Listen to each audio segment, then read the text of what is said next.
तो अभी आपको खैबर पख्तूनख्वा असम्बली के अजलास के हवाले से अपडेट करें। सुहेल अफरीदी खैबर पख्तूनख्वा के नए वजीर आला मुंतखब हो गए। सुहेल अफरीदी को 90 वोट मिले हैं और आपको बताएं कि कायदे-ए-वान मुंतखब हुए हैं। सुहेल अफरीदी खैबर पख्तूनख्वा के नए वजीर आला मुंतखब हो चुके हैं। सुहेल अफरीदी को 90 वोट मिले हैं और वो कायदे-ए-वान मुंतखब हुए हैं।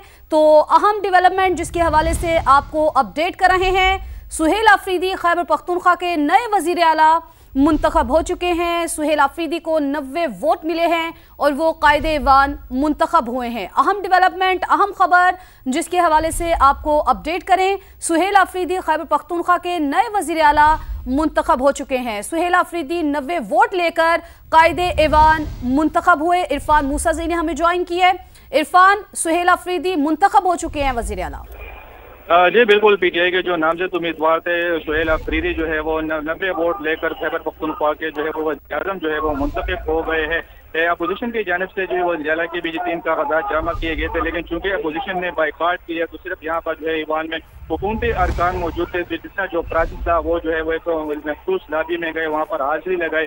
तो 90 जो अरकान थे उनको वोट पड़े सुहेल अफरीदी में। अगर यहाँ पे खैबर पख्तूनख्वा में पीटीआई की तादाद की बात की जाए तो यहाँ पर 92 जो है वो उनकी तादाद है, जबकि एक जो है उनका आज़ाद उम्मीदवार जो है वो हिमायत याफ्ता है। लेकिन इसमें जो है आज जो ऐवान में 90 अरकान जो है वो खैबर पीटीआई के मौजूद थे, जिन्होंने जो नामजद वज़ीर थे सुहेल अफरीदी उनको वोट दिया है। तो इस तरह जो है वो सुहेल अफरीदी जो है वो खैबर पख्तूनख्वा के जो है वो नए वज़ीर आला जो है वो मुंतखब हो गए हैं। इससे पहले जो है जब ये प्रोसेस शुरू हुआ था तो अपोजिशन ने जो है वो ये कहकर बाइकाट कर दिया कि ये जो प्रोसेस है ये बिल्कुल गैर आइनी है। वो किसी तौर पर जो है वो गैर आइनी इस प्रोसेस में हिस्सा नहीं लेंगे, क्योंकि अभी तक जो है वो एक वज़ीर आला मौजूद है, उनका इस्तीफा मंजूर नहीं हुआ। गवर्नर ने उस पर एतराज लगाया है। तो जब तक जो है वो जो साबिक वज़ीर आला है अली अमीन गंडापुर वो अपने दस्तखत भी जो है वो तस्दीक नहीं करता था गवर्नर हाउस में, तो उस वक्त जो है वो इस्तीफा मंजूर नहीं होता। तो उसके बाद जो है वो स्पीकर खैबर पख्तूनख्वा असेंबली सलीम सुवादी ने कहा कि हम जो प्रोसेस कर रहे ये बिल्कुल आइनी है और मैं जो है वो कस्टोडियन ऑफ द हाउस जो है होते हुए इस प्रोसेस को हर हाल में मुकम्मल करूंगा। उसके बाद जो है उसने इलेक्शन जो है वो अनाउंस किया और जो तरीकाकार था वो बताया। तो उसके बाद एक मखसूस लाबी में जो हुकूमती अरकान है वो वहाँ पर चले गए, वहाँ पर उनके दस्तखत उन्होंने किए और अब जो है वो दोबारा जो है वो अरकान जो है वो असेंबली हाल में जो है वो दाखिल हो गए हैं। 2 मिनट का टाइम दिया गया है, जिसके बाद जो है वो बाकायदा तौर पर जो है वो सुहेल अफरीदी को जो है वो वज़ीर आला मुंतखब होने का जो है वो स्पीकर ऐलान करेंगे।